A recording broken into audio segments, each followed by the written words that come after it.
Close your eyes, just for a moment, and imagine you are standing on the edge of nothing. Absolute emptiness. Not darkness, precisely emptiness. And in this emptiness, there is no map, no compass, no signposts. There is no voice from the heavens to tell you, go there. There is no grand design, in which you are merely a cog. Now open your eyes.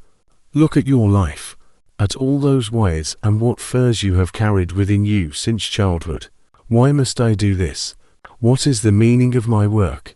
What is all this for? What if I told you that there is no answer? That the universe is not just silent, it is absolutely indifferent. That there is no God, no plan, no predestination either. And you know what? This is the best news you could have heard in your entire life. Because it is in this deafening silence that something beautiful and terrifying is born simultaneously. Your freedom.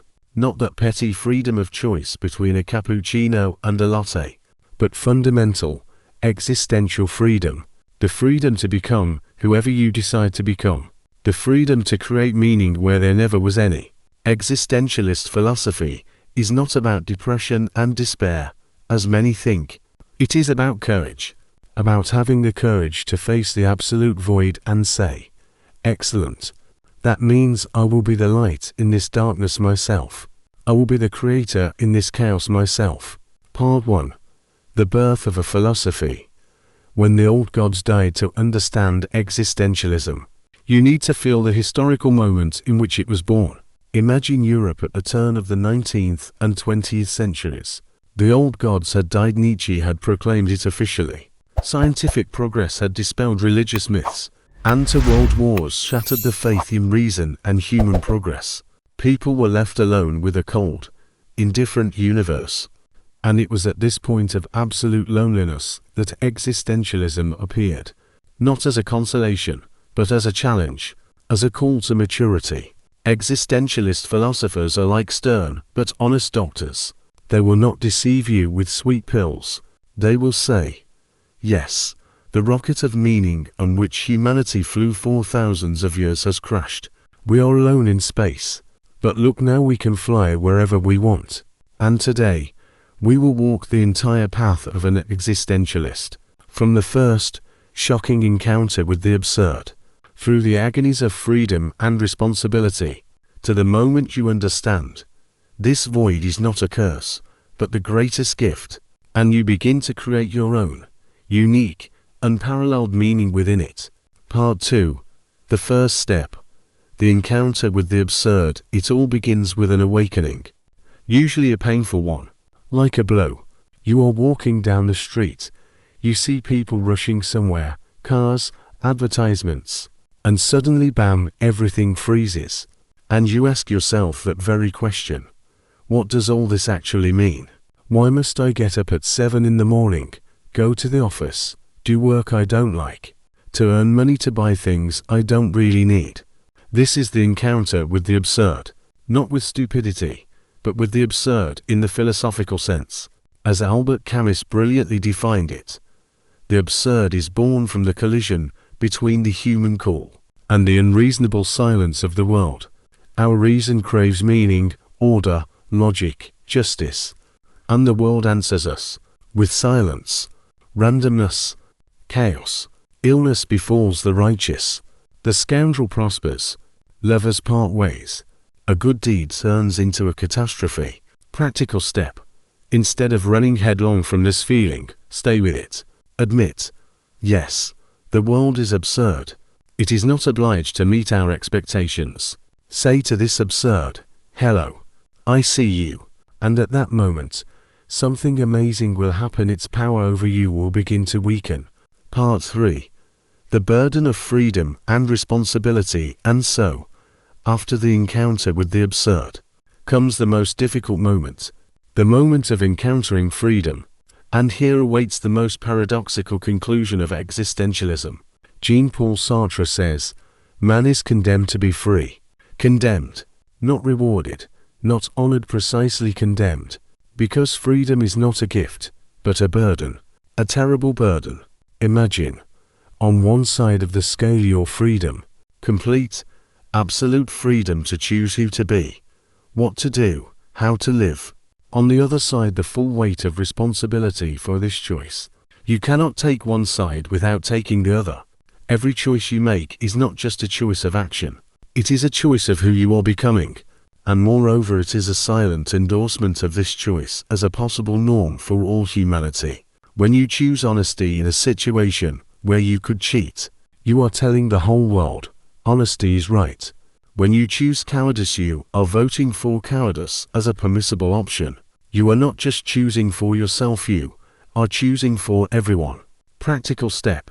Before making an important decision, ask yourself not only what do I want, but also the question, would I want all people in a similar situation to act the same way? What kind of world would we build if this became a universal rule? Part 4. Authenticity versus the they. Most of us live as if in a dream. We are puppets who think they are holding their own strings. I must build a career. I must get married by 30. I must buy an apartment, a car, a Dolce. Who said so? Where do these musts come from? Most often from the outside. From parents, society, advertising, traditions.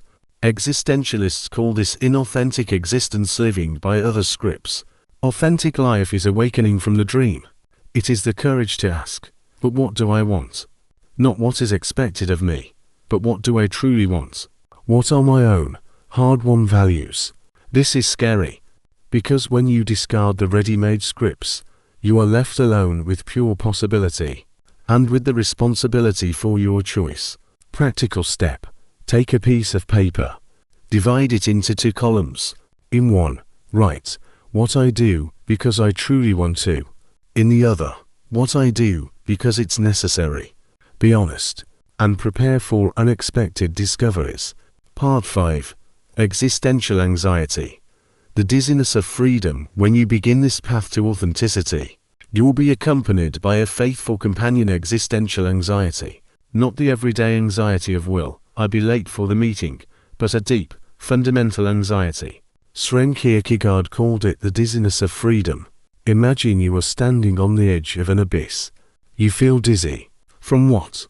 Not from the fear of falling, but from the realization that you could jump, that nothing is holding you back. This anxiety is not an enemy. It is your internal compass.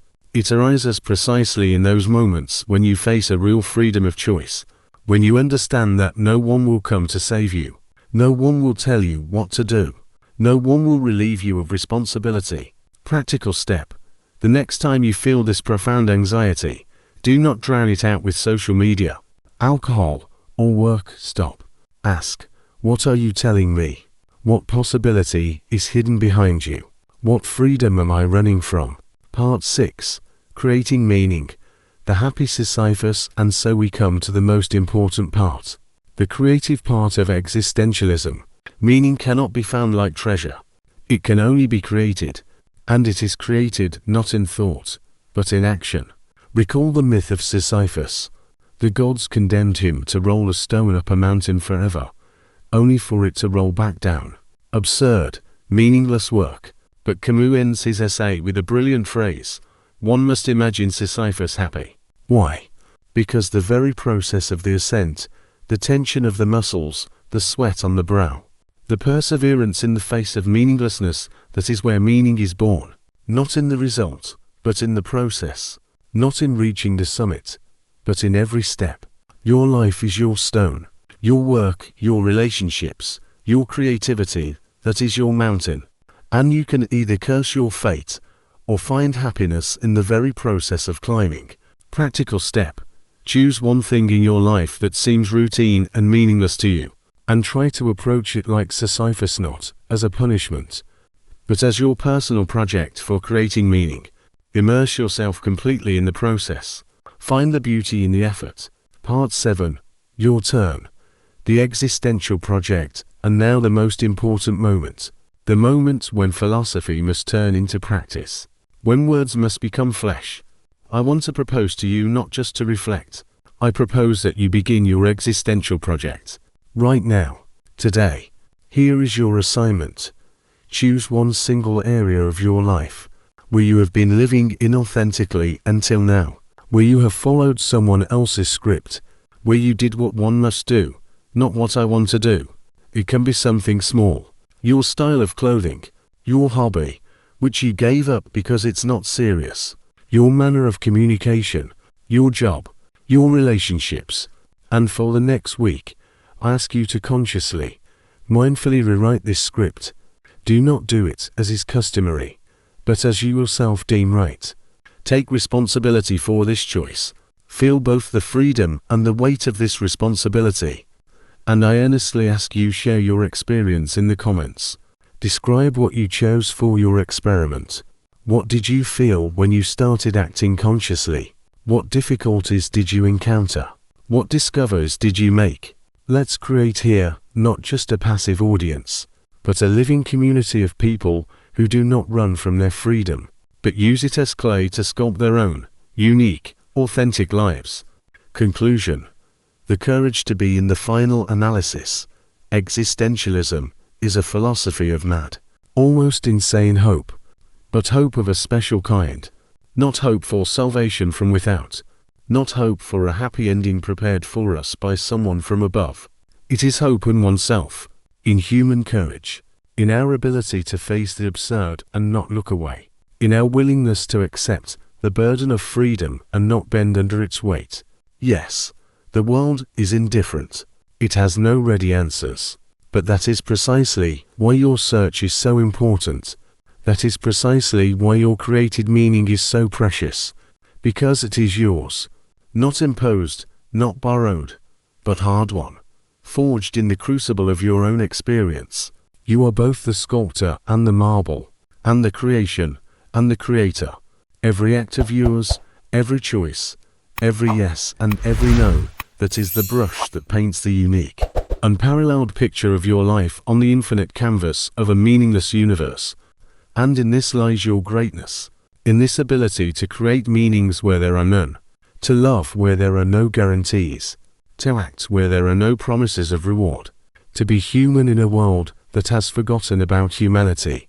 If this journey from the absurd to freedom has resonated with you, and you feel that you want to continue exploring philosophy as a practical tool for a meaningful, authentic life, subscribe to the channel and hit the bell. Ahead of us are Stoicism, Buddhist wisdom, Taoist practices, and many other paths that will help us find support in this beautiful, absurd, amazing world.